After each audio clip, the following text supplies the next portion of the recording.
I got the spring back in there. Downside is I put it in upside down. I didn't know that was possible, but apparently it is. So the more you know.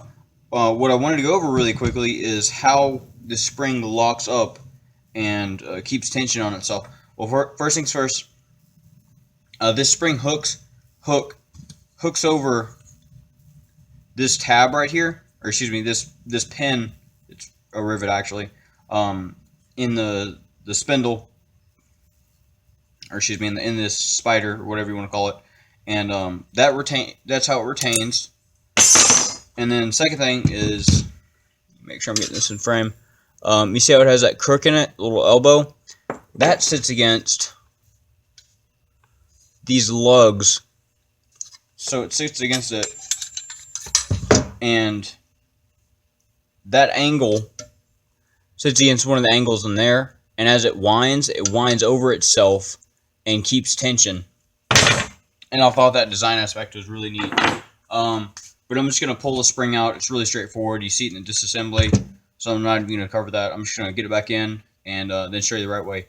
However, looking at it, this is incorrect. It should be twisting the other way. Okay, now the nightmare of getting the spring out is over. I'm going to put it back in. And it goes in. Fucked that up a little bit. But due to the power of Russian engineering, it's really not too big of a problem.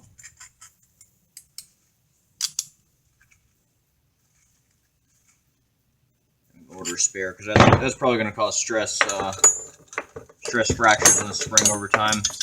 But yeah, again, that little flat is going to sit against these lugs down here, and that's what's going to help tension the spring. Now, like I was saying before, you want to put it in by this retaining pin, so the hook doesn't have to be spun all the way around in the spider to get hooked up to it. And we're gonna go through. We're gonna go through there. So stop here, and then I can push it. I want to get this out. Never mind.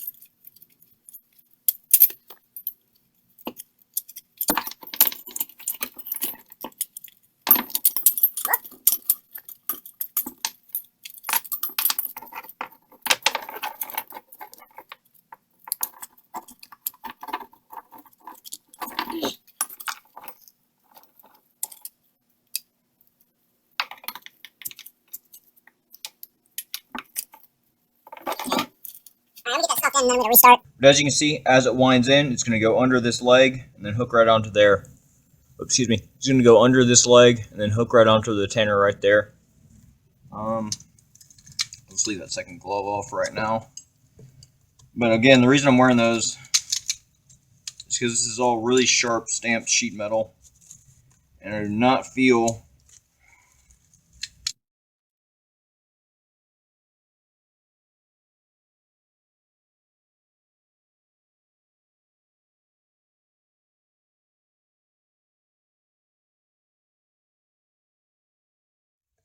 just a pain in the ass. Get off. What is that? Fucking.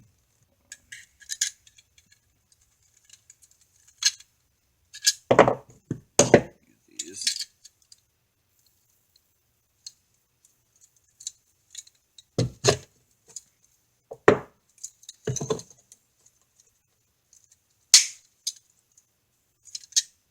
I guess we're gonna use the flat ones. Never mind. Alright, well, okay, it's back in. It looks okay, it doesn't look too bent.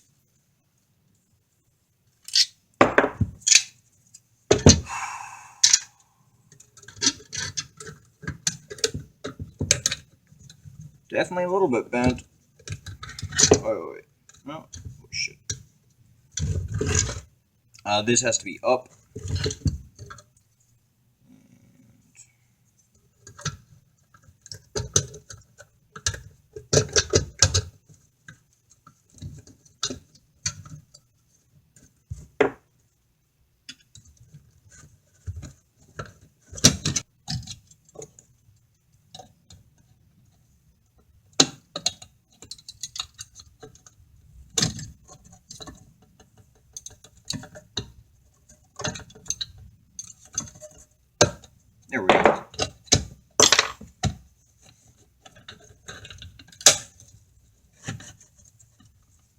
Doing stuff.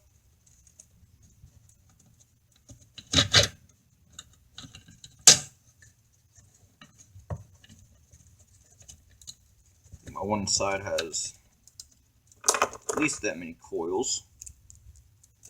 Drop the bullets in, bullets forward. Oh, these are even serialized. Oh, and this little retainer lug needs to go that way. And it's always on the bottom one. Okay, now that's tensioned, and we push up on the lever, and it actuates. And that's exactly what it's supposed to do.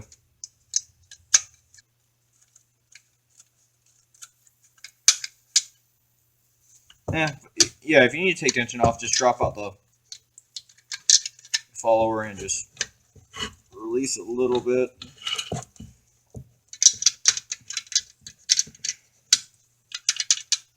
Okay.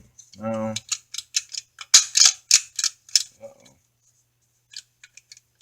okay. That's just space caused by the gap, but it's kind of sitting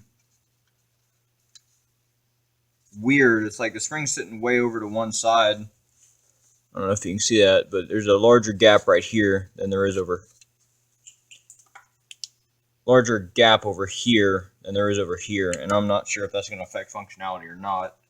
But I guess really the only way to test that is to try to feed some rounds into it.